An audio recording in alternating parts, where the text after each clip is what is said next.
네. 자, 이번 시간에는 지난 시간에 이어서 9번 문제 다양한 증빙에 관한 내용들을 보면서 역시 전표 관리, 즉 분계 연습이죠. 일반 전표에 입력하는 연습을 계속해 보도록 하겠습니다. 자, 이번에 9번 자료는 지방소득세 특별징수분 영수증이다. 자, 내용을 읽어보면요. 2월분 급여 지급 시에 원천 징수했던 지방소득세를 납부 기한일에 현금으로 납부했다라고 되어 있습니다. 회계 처리를 여기다 한번 써봐라. 분계를 써보아라 이거죠. 자, 현금이라는 계정 과목이 보이고 지방소득세 보입니다. 그러면 현금으로 납부했으니까 대변이 현금이죠. 22,530원. 여기 있는 금액이죠. 지방소득세. 자, 우리가 지난 2월 급여를 지급하면서 소득세, 지방소득세, 건강보험료, 고용보험료, 자기부담액들을 전부 다 예수금으로 회사가 부채로 인식해 놨었어요. 오늘은 납부했기 때문에 부채가 감소하는 거죠. 그러니까 차변이 예수금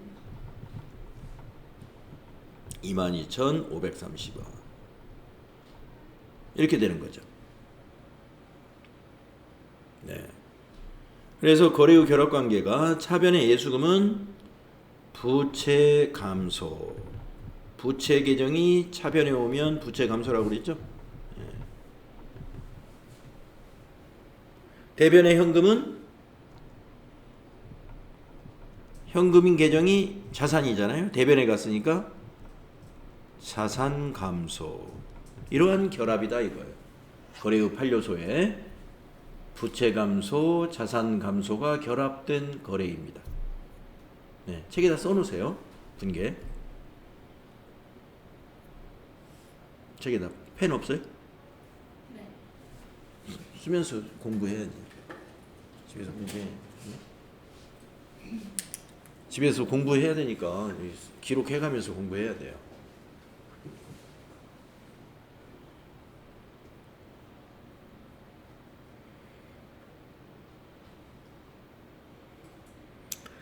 자, 회계 처리를 이렇게 해야 된다. 그래서 수행 2번은 이대로 전표를 입력하라 하는 것이죠. 자, 일반 전표 입력하기. 일반 전표에 들어가 가지고 이대로 입력하겠습니다. 자, 일반 전표 입력 메뉴 들어가셔 가지고 날짜가 여기에 밑에 날짜가 있죠. 여기에 3월 10일 3월 10일 날짜를 입력하면 우리가 앞 시간에서 입력했던 전표가 몇 개 보일 거예요. 네, 그 밑에 빈 줄에다가 출금 1번. 구분이 출금이죠. 1번 출금. 자, 대변에 현금이 들어갔으니까 차변에 올 계정 과목만 여기다 입력하면 되죠. 예수금. 예수하고 엔터 치면은 예수금 보이죠? 254 확인. 자, 여기 적요에는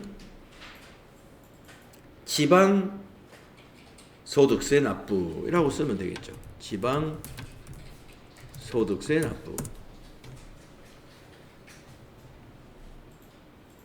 그리고 차변에다가 금액을 입력하는 겁니다. 얼마예요? 22,530원이죠? 예. 그래서 차변에다가 22530 하고 엔터 치면 되겠습니다. 그렇게 하면은 밑에 분계가 이렇게 보이죠? 차변의 예수금, 네, 부채 감소, 대변의 현금, 자산 감소, 네, 분계 내용이 여기다 입력한 내용이 요 밑에 이렇게 보입니다.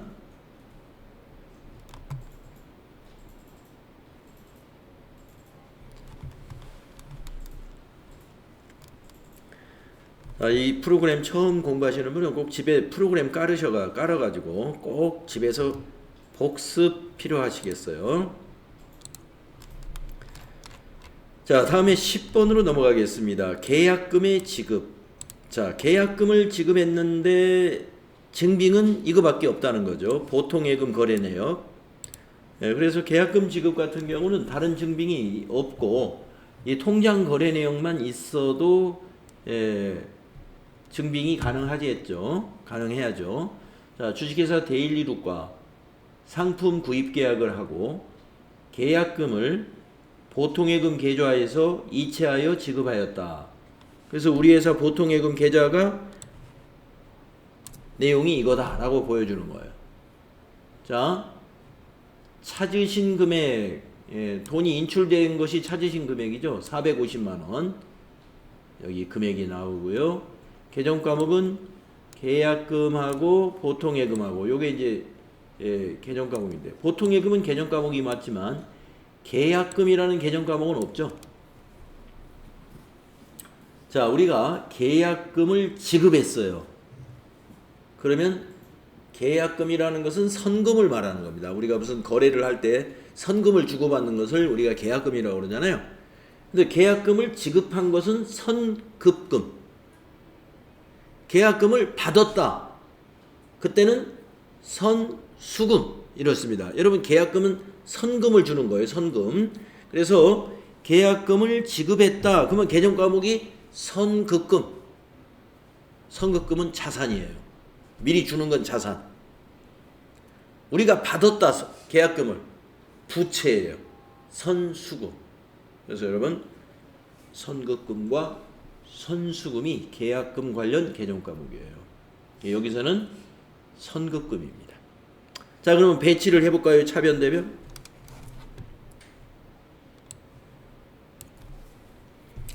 자, 보통예금에서 찾았습니다. 그러면 보통예금이 자산인데 감소했으니까 감소한 건 대변. 네, 보통예금 450만원 자산 감소. 자, 계약금 자산이라고 그랬죠? 선급금 증가했습니다. 계약금 자산 증가. 선급금이 450만원. 이렇게 회계 처리하시면 되는데 요 두 개 다 계정 과목 다음에 거래처를 코드로 꼭 넣어야 돼요. 죄송합니다. 코드로 꼭 넣어야 돼요. 선급금은 데일리룩의 선급금이니까 선급금 거래처 코드는 데일리룩. 보통예금의 거래처 코드는 여기 신한은행이니까 신한 코드로 꼭 입력해야 돼요.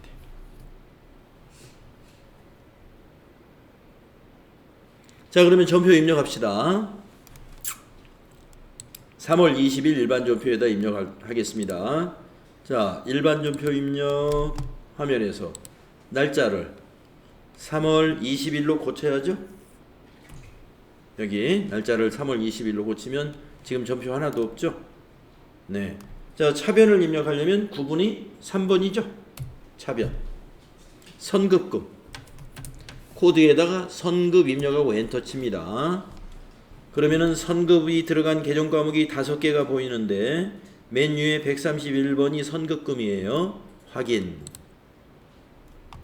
거래처는 코드로 입력해야죠. 코드에다가 데일 하고 엔터. 그러면 1002번 이렇게 입력되죠. 거래처에는 데일리룩이라고 입력되고, 저교에는 상품 대금을 계약금을 준 거잖아요.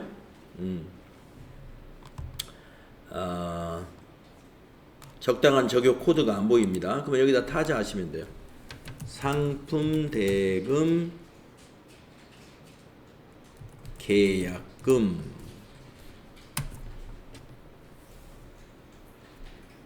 금액은 450만원. 엔터 하시고, 대변은 4번이죠. 네, 밑에 메시지에 대변이 4번인 거 나오죠. 대변에 103번 보통예금. 보통예금이 코드가 103번이에요. 외워버리세요. 보통예금 자주 나오는 계정 과목이니까. 네. 보통예금의 거래처 코드로 꼭 넣어야 되죠. 은행입니다. 신한은행이죠. 코드에다가 신한하고 엔터 칩니다. 신한은행 보통 확인. 적용은 위에 거 복사하면 될 것 같아요. 엔터로 지나가면 됩니다. 상품 대금 계약금 그리고 대변에다가 450만원.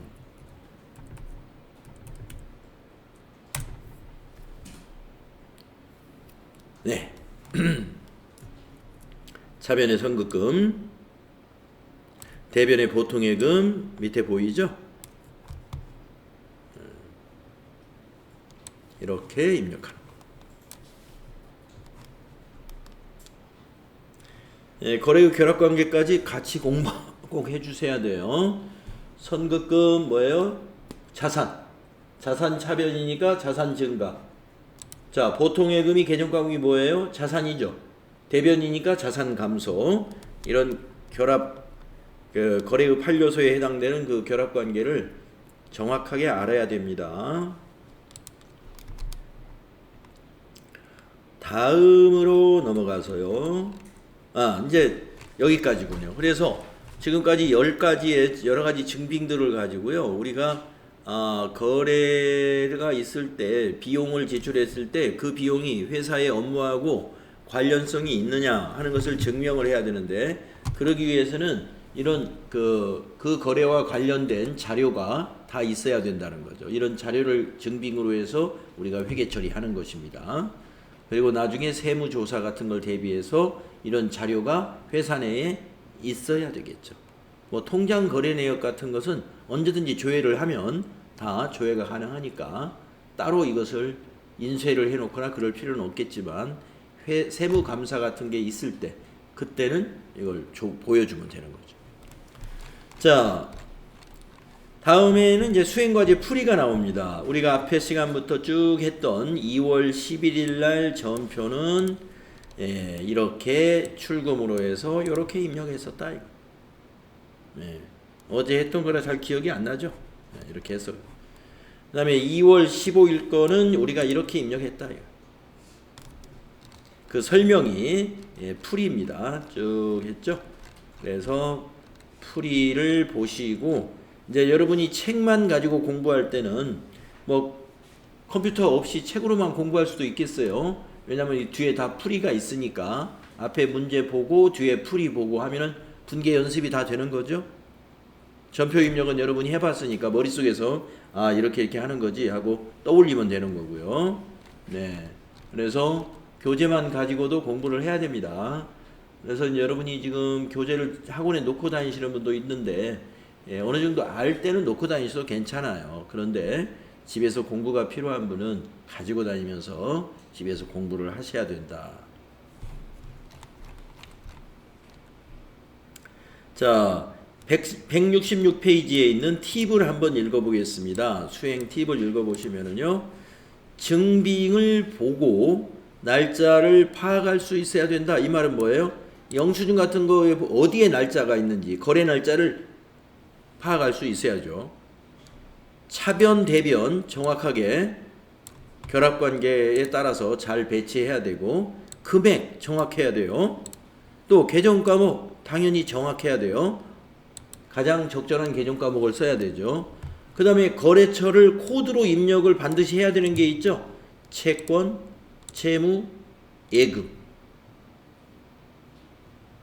채권, 채무, 예금 관련된 계정과목은 거래처를 꼭 코드로 넣어야 됩니다. 정확하게. 이런 것들을 여러분이 그동안 연습했습니다.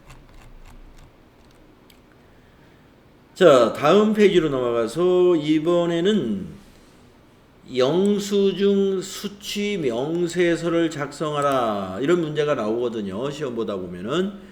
그러면 이게 무엇이냐? 여러분이 왜 이론 공부할 때는 이런 것은 배우지 않았어요. 영수증 수취 명세서 이런 것은 이론 공부하실 때는 이런 내용이 나오지 않았죠.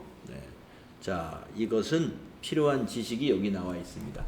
자, 지금까지 우리가 여러가지 증빙을 가지고 전표 처리, 전표 입력을 해봤는데, 자, 증빙이라는 것이 뭐예요? 거래 상황에 대해서 객관적으로 입증이 가능한 서류를 우리가 증빙이라고 하죠. 뭘 입증하는 거죠? 회사 업무와 관련해서 비용을 지출했다 하는 걸 증빙하는 것이 되겠습니다. 일정 사업자와 거래 건당 3만원 초과의 지출 거래 시에는 정규 증명 서류를 수취해야 해요. 이게 법인세법에서 그렇게 정해놨어요. 거래 건당 뭐 3,000원, 2,000원 이렇게 작은 금액은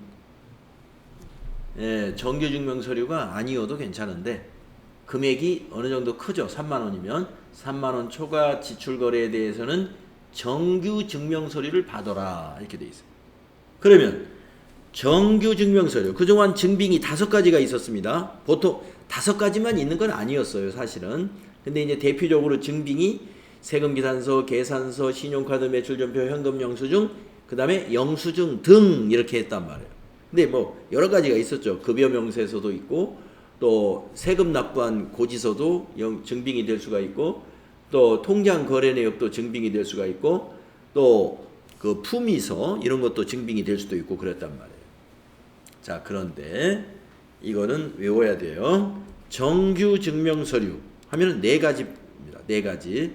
세금 계산서, 계산서, 신용카드 매출전표, 현금 영수증 요 4가지입니다. 그래서 여러분들 그 전표관리 시험 월요일날 보잖아요. 그때 제가 요거 정규 증명서류 4개를 완성하시오 이런 칸 채우기 문제 냈어요. 그러면 정규 증명서류 4가지니까 제가 칸을 4개를 만들어 놨겠죠. 그 중에 2칸은 채워놨고 2칸은 비워놨습니다. 그러면 여러분이 2칸을 채워야 돼요. 그래서 이거 암기사항이다. 자, 법인의 경우에 거래 건당 3만원 초과 지출 거래 정규 증명 서류 챙겨야 된다. 이거 우리가 직장에 다니는 사무직 사원이다 그러면 상식으로 알고 있어야 되겠죠. 필요한 지식입니다. 그래서 어떤 지출을 했으면 증빙을 요 4가지 중에 하나를 받아야 돼. 세금 계산서를 받든지 면세 거래이면 계산서를 받든지. 여러분 부가가치세법 이미 다 이론 공부했기 때문에 세금계산서가 뭐고 계산서가 뭔지 다 아실 거예요. 세금계산서, 계산서, 그 다음에 신용카드 매출전표, 현금 영수증. 이건 개인들도 많이 쓰죠. 개인들도. 사업자들은 당연히 챙겨야 됩니다. 자, 세금계산서, 계산서, 신용카드 매출전표, 현금 영수증. 기억을 해주시고요. 자, 그런데 이걸 수취하지 않고 비용을 지출했으면 어떻게 해야 될까요? 그런 경우는 지출증명 미수치 가산세. 나중에 법인세 신고할 때 그 거래 금액의 2%를 가산세로 법인세 납부할 때 납부해야 합니다. 그러기 위해서 정규 증빙 서류를 수취하지 않은 경우 영수증 수취 명세서다. 정규 증명 서류가 아닌 영수증을 말하는 거예요. 정규 증명서 아닌 영수증을 받았다 해서 그것이 영수증 수취 명세서예요. 이걸 작성해야 뭐를 해요? 법인 여기 가산세를 계산하잖아요. 여기다 뚝 작성을 해야. 그래서 작성해서 제출한다.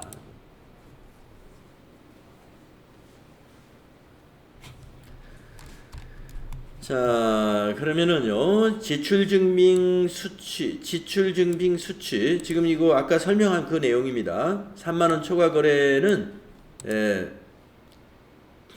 한번 읽어볼까요? 3만원 초과 거래에 대하여 정규증명서류를 갖추지 못하였을 경우, 영수증 수취 명세서를 작성하여 제출하며, 제출 자료에 대하여 2%의 가산세가 부과된다. 3만원 초과 거래 중 제외 대상 거래가 있으므로, 검토를 할 필요가 있다. 이게 3만원 초과 거래라고 해서 정규증명서류를 안 받았다고 해서 전부 다 가산세가 붙는 게 아니에요. 정규증명서류를 안 받았지만 가산세 제외되는 거래가 있어요. 정규 증명서의 범위 아까 말씀드렸죠. 신용카드 매출전표, 현금영수증, 세금계산서, 계산서 요 네 가지. 자, 그러면 여기 수행과제를 통해서 영수증 수취명세서라는 거 한번 작성하는 연습해 볼게요. 자, 여기 영수증이라고 있죠. 자, 이거는 정규 증명 서류가 아니에요. 영수증은.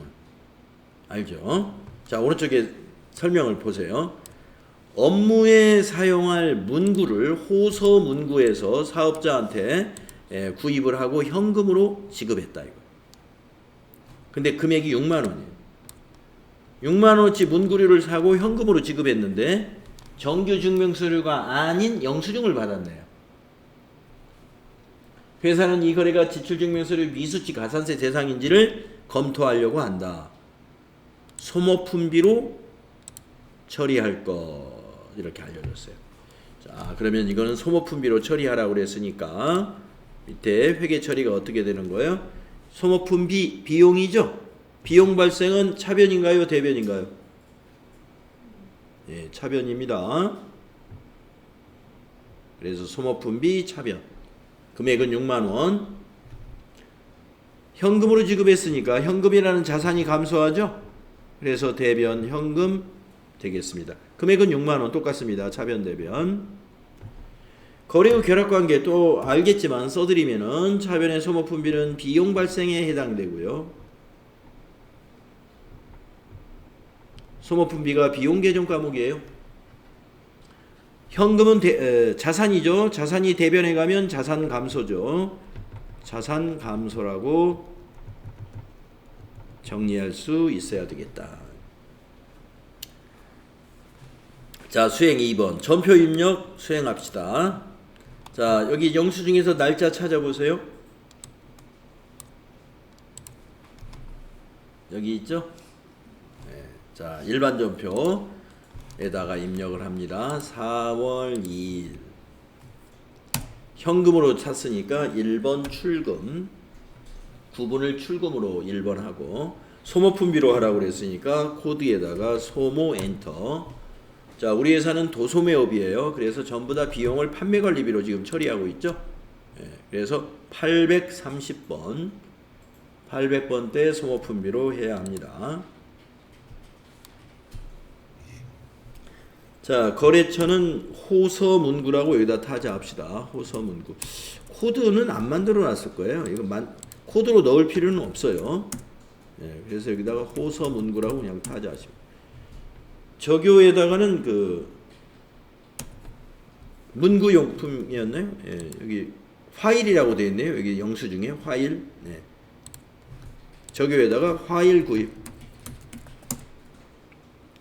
금액은 6만 원. 60 플러스 그러면 6만 원이라고 입력이 되죠. 자, 밑에 분계 내용 보세요. 차변의 소모품비, 대변의 현금.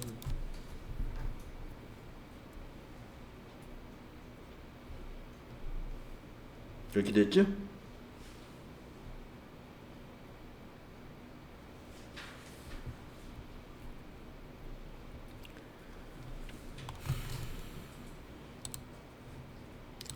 자, 그러면 이제 수행 몇 번을 했어요? 수행 2번을 했습니다. 다음에 수행 3번 볼까요? 영수증 수취 명세서 1과 2 서식을 작성을 수행해라. 자, 영수증 수취 명세서 어떻게 작성하는 건지 같이 해봅시다.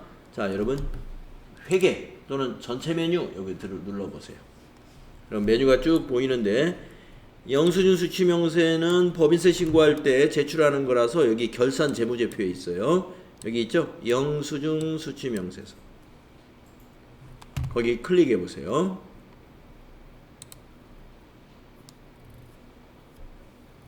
자, 그러면 이런 양식이 나타납니까?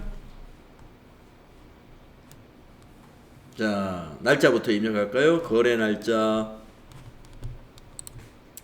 2023-04-02 2023-04-02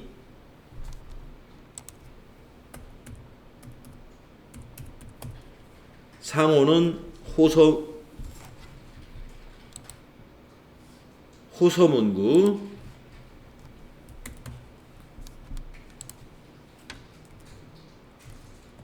이름이 뭐예요? 이사랑 사업장 주소를 말하는 거예요. 서울 강서구 강서로 420 이걸 타자하시면 돼요.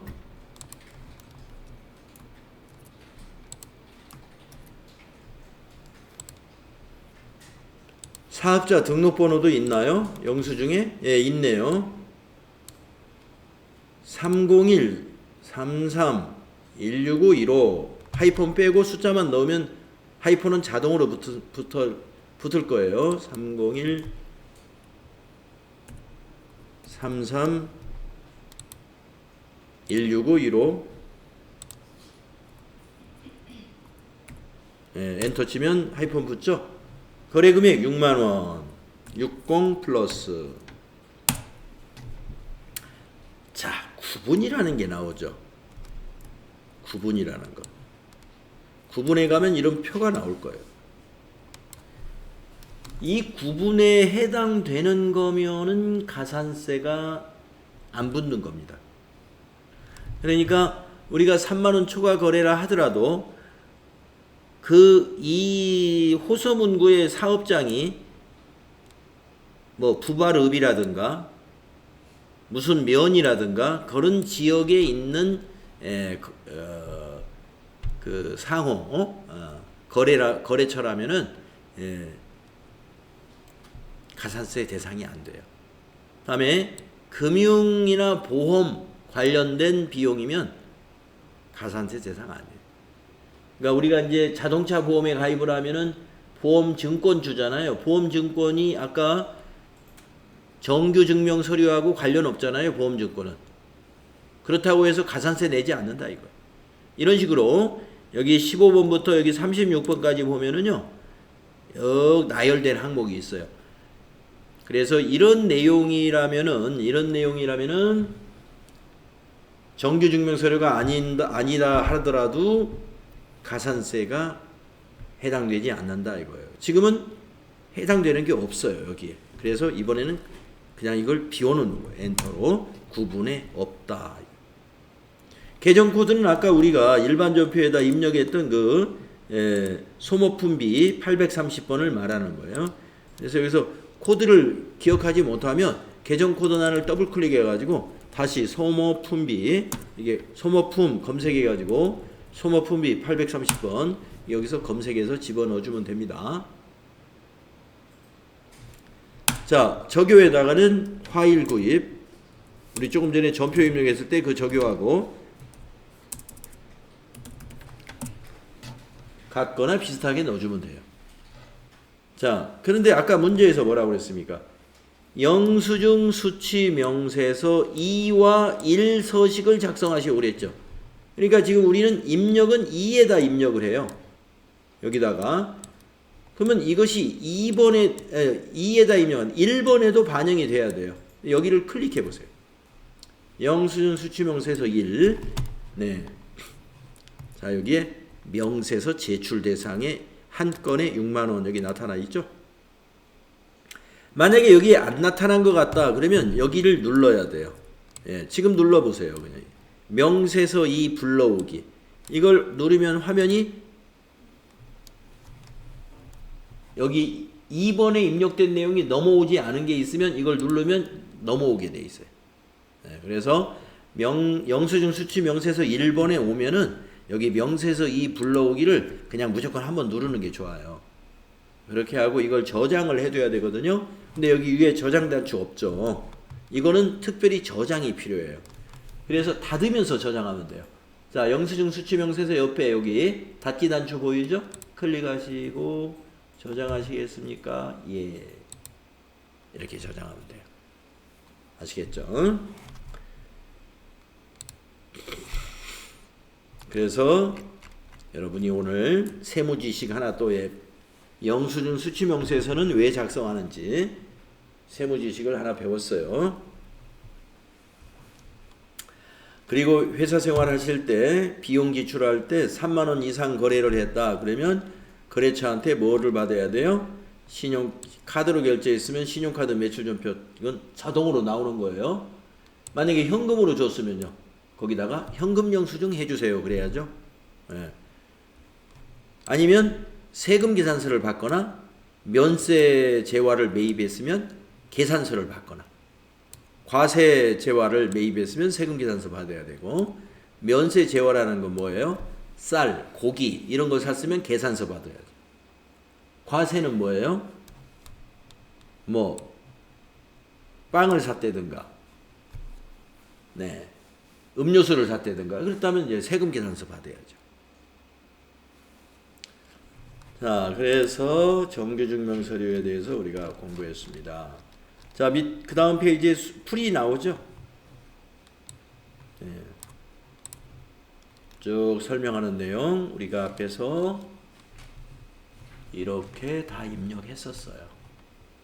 그림으로 지금 설명을 하고 있는 거예요.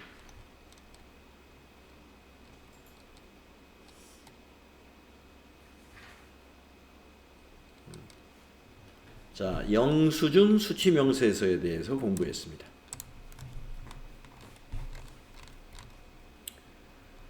자, 그러면은 이제 출제 예상 평가 문제라고 해서 우리가 이제 여러분 자격시험에 응시하시는 분들은 전표를 이렇게 처리한 다음에 평가 문제를 풀어요. 그럼 평가 문제가 뭐냐면 다 처리해 놓고서 이걸 조회해 가지고 답을 맞추는 거예요.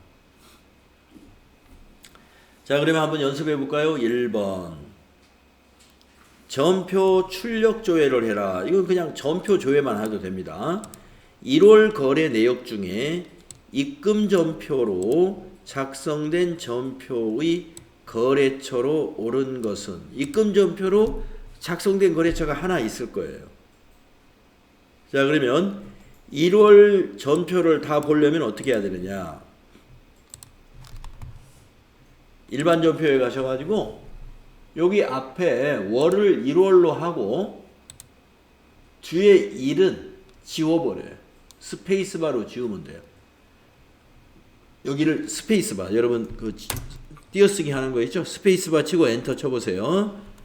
네, 월만 입력하고 1을 지우게 되면은 보시다시피 날짜가 여기에 보입니다.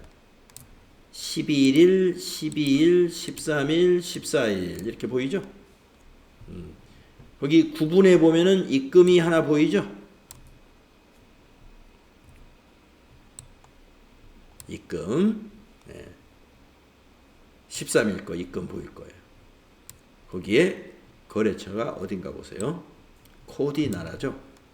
그래서 답은 3번 마우스로 클릭해주면 답이 입력이 됩니다.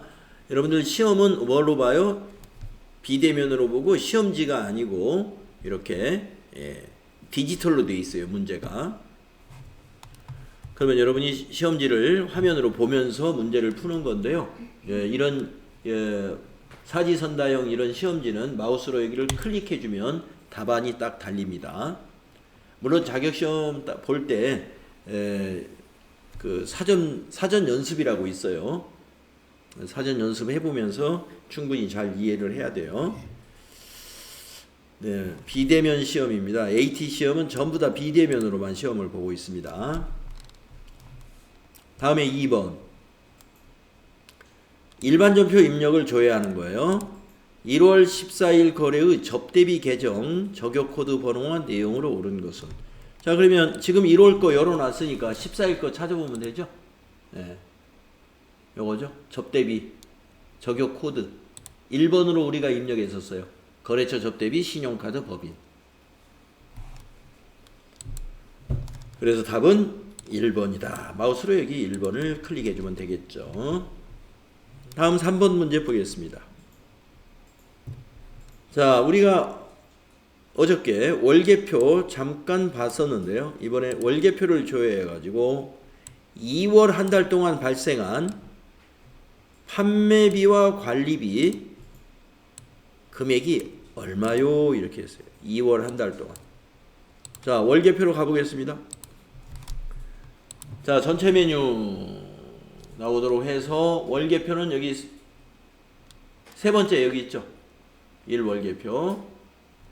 전표 입력의 세 번째 1월계표 클릭. 자, 탭이 두 개가 있어요. 왼쪽은 1계표, 오른쪽 두 번째가 월계표입니다.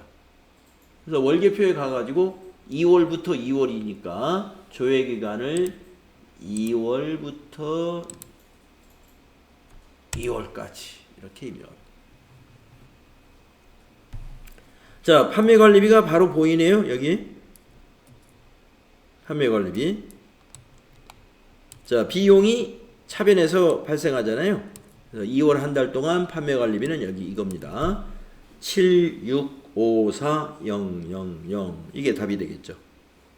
7654000 찾을 수 있어야 돼요. 이렇게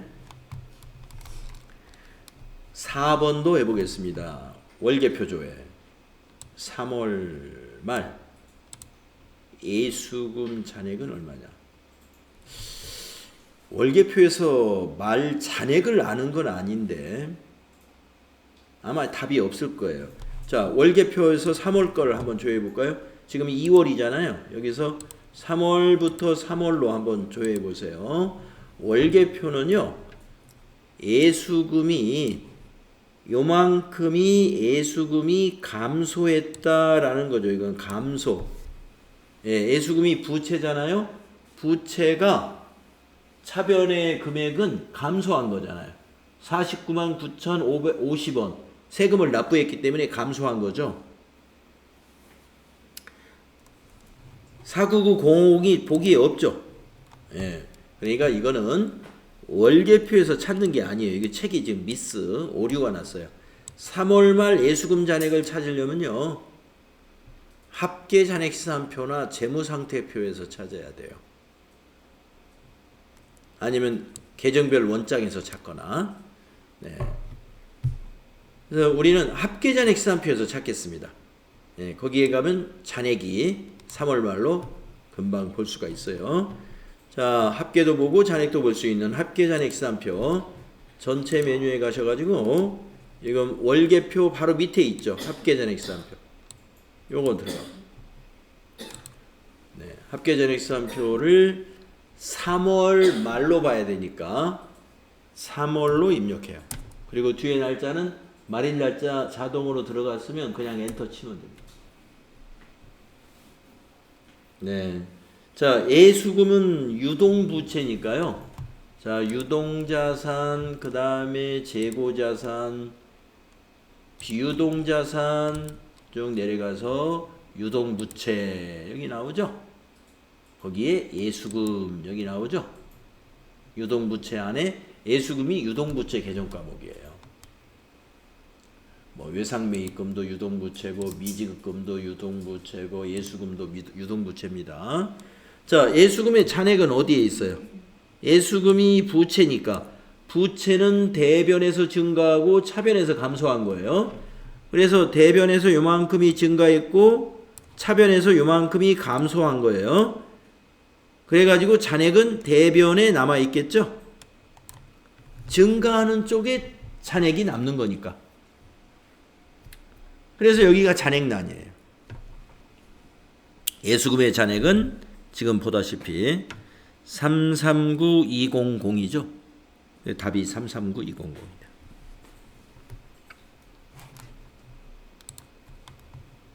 (1번이) 답이 돼요. 다음에 5번을 해보면요. 영수증 수취명세서를 조회해서 3만원 초과 지출에 대한 영수증 수취명세서 1번에 12번 명세서 제출 대상 금액은 얼마인가? 한번 가볼까요? 우리 조금 전에 저장해 놨는데, 자, 전체 메뉴에 가가지고 영수증 수취명세서 닫아버렸으니까 다시 열어야 되겠죠? 클릭하면 열립니다. 자, 1번에 영수증 수취명세서 1번에서 찾으라고 그랬죠? 아까. 예, 여기 영수증 수취명세서 1번. 거기에 12번. 자, 1번에 가면 12번이 어디 있어요? 여기 있죠? 명세서 제출. 금액이 얼마냐? 6만원이죠. 답을 6만원으로 입력하시면 됩니다. 6만이 답이에요. 자, 이렇게 우리가 작업을 하고 나서 시험의 평가는 이렇게 질문을 하면은 그 질문의 답을 여러분이 정확히 달아야 채점이 됩니다. 이런 방식으로 시험을 보게 된다.